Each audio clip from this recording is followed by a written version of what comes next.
Some Muslims are now faced with having to justify Islam and their beliefs following the Paris attacks. From Britain to Bosnia, they're being scrutinised and their faith questioned. How are Muslims dealing with this?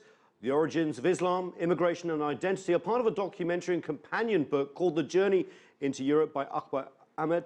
Ahmed has held a number of senior positions in Pakistan, including ambassador to the United Kingdom and Ireland. He's currently a professor of Islamic Studies at American University and joins us here in Washington. Ambassador, thanks so much for joining us. This documentary is extremely powerful, of course recorded before the Paris attacks and very timely. Let's begin with those attacks. Are you concerned that there will be more reprisals, more hate crimes against Muslims in Europe because of these attacks? Nathan, chronologically, this was prepared and produced after the attacks. But in fact, we were in the field for the last 2 years. So it's cutting edge information. And we traveled all over Europe. I interviewed the editor of the journal that published the cartoons in Copenhagen, in a sense, which, triggered things off. So we, in fact, talked to rabbis and priests and imams and ordinary people and atheists. So we got a very good sense of what is going on. And to answer your question, the conclusion I have to come to, and it's a preliminary conclusion, I'm still writing the book, that we have to do much, much more work. The leadership in the Muslim community has to do more work, religious and political leadership, and the administration has to do much more work. If that doesn't happen, I'm afraid we will see, unfortunately, more incidents. How do you think that Islam is misunderstood, especially in Europe? And do you feel anger sometimes that you're constantly having to defend this faith? Well, this is the irony that I have to constantly be in the media talking about more or less the same things again and again and again. And yet the evidence on this trip through Europe, and I deliberately cast the study in the frame of two big questions which would be answered in the project. One was, is Islam compatible with European civilization? A lot of right-wing parties say Islam is not. Islam is an outside religion, outside people and so on. The other question is, did Islam make any contribution to Western civilization?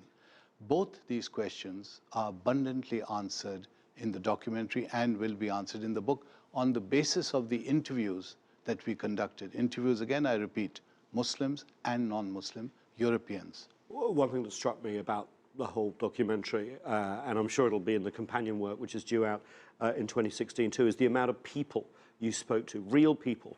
I just want to play you a clip. This is from a young woman sharing her thoughts, not about the recent attacks, but in Toulouse in 2012 and her faith and how these attacks reflected her. Years ago, when the attacks in Toulouse happened, that I was puzzled to see this Muhammad, who's the name of the Prophet, alayhi salam, peace be upon him. This Muhammad, who's the name of my father, the name of my nephew, this guy who could be one of my brother killing. And I was always wondering, why did we reach this? How come? What happened to France? What happened to us, to Muslims in Western countries, to have among our brothers people doing this? For me, that was very powerful because it was a very articulate rejection of the sort of violence we've seen on the streets of Paris by an intelligent young Muslim woman who was also extremely proud of being French. She's very French. In fact, she is French and very articulate, as you say, and prominent after the attacks in Paris. She's been very much in the media, thankfully. You see, Nathan, I divided this project into 3 categories, which means I looked at 3 categories of Muslims. So we looked at Muslims in the past, Muslims in Andalusia, then Muslims in the Ottoman period and their remnants in the Balkans today, and then finally Muslims today, which are the immigrants, which is what happened in Paris, where you got the immigrants, as it were, tying up with the ISIS across Europe into the Middle East, and you had the explosion. I want to go into the history in a minute because it's absolutely fascinating. But in the clip we've just heard, does Muslims in Europe need more voices like this? They need many, many more voices, Nathan. I'm grateful to you that you're even allowing me to speak on this program, because I despair at times. I hear the discussions on Islam, on ISIS, on Shia, Sunni, by so many so-called experts who know so little. It's embarrassing at times. They're really clueless, and they can't even pronounce the name correctly, or even of the country, and yet they'll be with great confidence commenting on Islam. So you need to see more Muslims. There are hundreds and hundreds of Muslims prepared to speak, to reach out, to build bridges. They must be heard, because ultimately it is their story. So they've been so marginalized that somehow you assume they are not there, they don't exist, but they do, like this young lady you saw. We have seen a lot of that in the media, a lot of questioning of Muslims in Europe generally. Let's talk about their history now, because you do a really interesting job of going back to show Islam's influence on Europe, but also within Europe. Because according to the history, when it's read right, Islam has always been part of Europe, correct? Let's just listen to one clip from Journey into Europe from Andalusia, Spain. It was quite fascinating. When the whole of Europe and the West were in sort of a dark history or dark ages, it was Islam who was being a contributor to the humanity of the West. They were the one who translated from 9th, 10th century onward all the Greek and Roman books. And through that translation, mathematics came to the West. Through that translation, we were aware of medicine. Through that translation, we were blessed to understand a lot of things about food, about health. Yeah, that's Andalusia. I'm biased, my grandmother's from there. It's a wonderful part of Europe. What's important about Andalusia and Islam's effect? Andalusia is vital for Europe today, post-Paris Europe. Andalusia is a European paradigm of a society in which Jews, Christians, Muslims, non-Muslims live together, created together, and prospered together. This is a time when knowledge is prized by everyone, whichever religion they belong to. Nathan, Cordoba the main library had 400,000 manuscripts, when the biggest library in Europe had about 600. You see the scale of what's happening there. So Andalusian society is at the cutting edge of philosophy, of science. The first man to fly comes from Cordoba in Andalusia, your ancestors, because they are striving for knowledge, pushing the boundaries.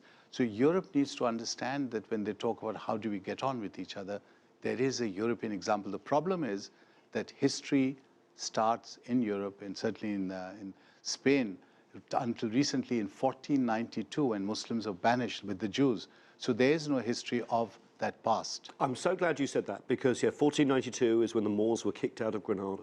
1483 was when the Ottomans were stopped near the gates of Vienna. But you have a very powerful Eastern European example as well of Islam and Christianity not just cohabiting, but actually embracing one another. Please tell me about that in your... Yes, that is a remarkable example, because it came from a young Catholic priest. We visited him in his monastery up in the mountains, quite a distance from Sarajevo in Bosnia.